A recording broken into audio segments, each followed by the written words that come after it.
When you're working on a dream, at some point in time, a transition takes place. And the transition is what you are becoming in pursuit of the dream. Because even if you don't get the dream, you become such a strong and powerful person. It will so change your life, you can look at something else and say, well, I think I'll go do this then. Because you have now developed yourself in such confidence and such competence in how to deal in the arena of life that you can move into another area and not miss a beat. Once you begin to discover who you are, then you really realize how you have been given authority and dominion over everything on the face of the earth, including all the dimensions of your life. But you can only do that through the struggle of life. And most people avoid the struggle. Most people go through life avoiding pain. And when you go through life like that, something in you dies. Something in you that you never activate is lying dormant in there, that you never get a chance to call on because you have not challenged yourself. Somebody said, the land of familiarity belongs to the dead. That most people like to feel like they're a king in the area of their comfort zone. They only want to do those things that they know how to do well. Osborne said, unless you attempt to do something beyond that which you've already mastered, you will never grow.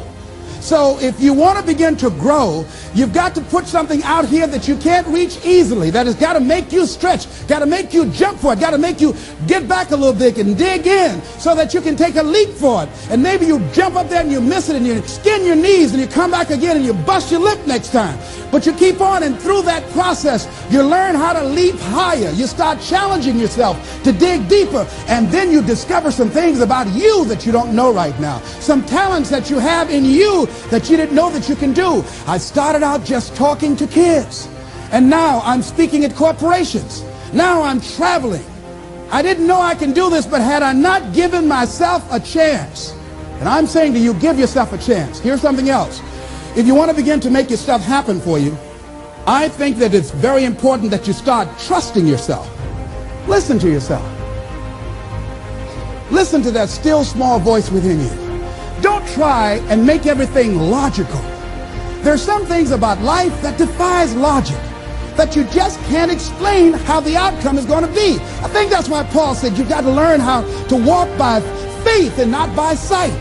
That once you begin to trust yourself and your ideas and your instincts, life takes on a whole new meaning, because now I want you to do that feeling that you are led. Just feel, I am led. And don't give your power away. You don't need anybody to approve your dream. It was given to you. If they can't see it, it's because it wasn't given to them. It was given to you. Hold it, nourish it, cultivate it, work on it. It's yours. It's your baby. Work on it until it comes into fruition. I gave away my power, and I said, I'm not going to do that no more. Here's something else for those who make it today. Do what you know is right. Treat people like you want to be treated. Don't try and take any shortcuts. Don't try and cheat. Pay your dues up front. I believe, ladies and gentlemen, what goes around comes around. You can pay now, or you will pay double later. So do the right thing. There might be a tendency sometimes, because of the negative part of our consciousness and our own programming, for us to want to say, well, I'll just do it this time. It won't matter. Won't nobody know. Ladies and gentlemen, everything matters. And you know you're somebody. You know. I'd rather lose out on my dream doing the right thing than to cheat trying to make a shortcut to get to my goal. I want to be able to look myself in the mirror. And that's what you want to do. There's no saying, judge a man not by what he does, but by that he doesn't have to do. And to judge the true quality of a man is what he'll do when nobody's looking. See, there's some good out there for you in the universe that has your name on it. And nobody can get your good. It has your name on it. They can't take your stuff. It's your stuff. So when you know that, whatever you're seeking, it's also seeking you, you don't worry. You don't run scared. You don't think somebody's going to take it from you. You listen to your inner voice in you to always take the high road.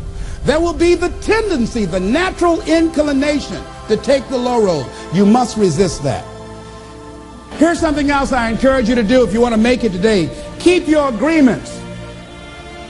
Keep your agreements that you make. And establish a network of people who will also do that. Establish a network of people in your life that you can count on, that will be there for you when you need them, and you be there for them. Leave the flakes alone, people that are seriously not serious. And if you're surrounded by flakes, that tells you who you are. Here's something else. 3 P's to have in your life. In working on your dream and doing your life work, you must be patient, persistent, and positive no matter what. Be positive no matter what. Because when you are negative, ladies and gentlemen, you're sending out negative energy and you're blocking your good. So don't send out any negative energy. Don't take it personal. See, a lot of people have an idea or a dream and they give up on it. No, don't do that. Work your dream until it gets hot. See, most things don't happen as soon as we think they should happen. The messenger of misery might drop in on you and say hello. Murphy's Law might come by and thump you on the head. Any number of things can happen to interrupt your flow. It's okay. Don't take it personal. Just acknowledge what's going on. It's called life. And keep on working on your dream. Continue to keep on knocking, because this is your life. This is what you love. This is your passion. Step back. Don't judge it. If you judge it, judge not yet, lest ye be judged. Why? Because when you judge it, you invest emotion in it, and that emotion could be anger. And guess what? That hurts you. That doesn't hurt anybody else. So what do you want to take yourself out early for by internalizing things? Shakespeare said, nothing is neither good nor bad, but thinking makes it so. So judge not according to appearances, but right judgment, and feel that everything is going to work out for you because you're patient, you're persistent, and you're going to be positive no matter what. Don't allow other things or people or circumstances to determine what your reaction is going to be. So don't allow people to determine how you are going to respond to them or circumstances. Learn to look at it. Look at your life right now. If you want to keep on getting what you're getting, keep on doing what you're doing. You've got to be willing to change your ways. Your life is working. If you don't like what you have produced, you're a director, you are the star, you wrote this script. You produced this, whatever it is. If it's a hit, you produced it. If it's a flop, you produced it. Take ownership of it and decide to go back to the drawing board and rewrite the script that you are the star of. You have the power to do that. On this day, you can declare that I'm going to change. As you look back on your life, you can decide that I don't like what I produced here, and I want higher ground. I want to begin to experience more love. I want to have more adventure in my life. I want something that gives my life a sense of meaning. I believe, ladies and gentlemen, if we can accept the possibility of that this is the decade of consciousness. That's what I believe that this is. The decade of consciousness, if you please.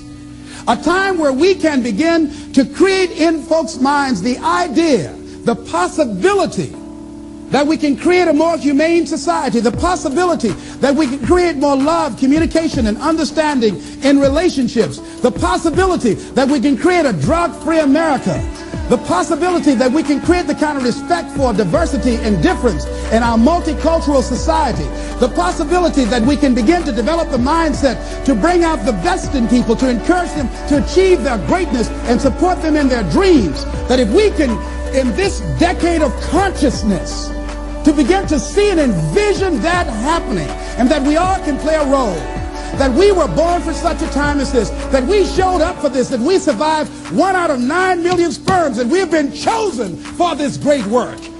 What an exciting time to be alive.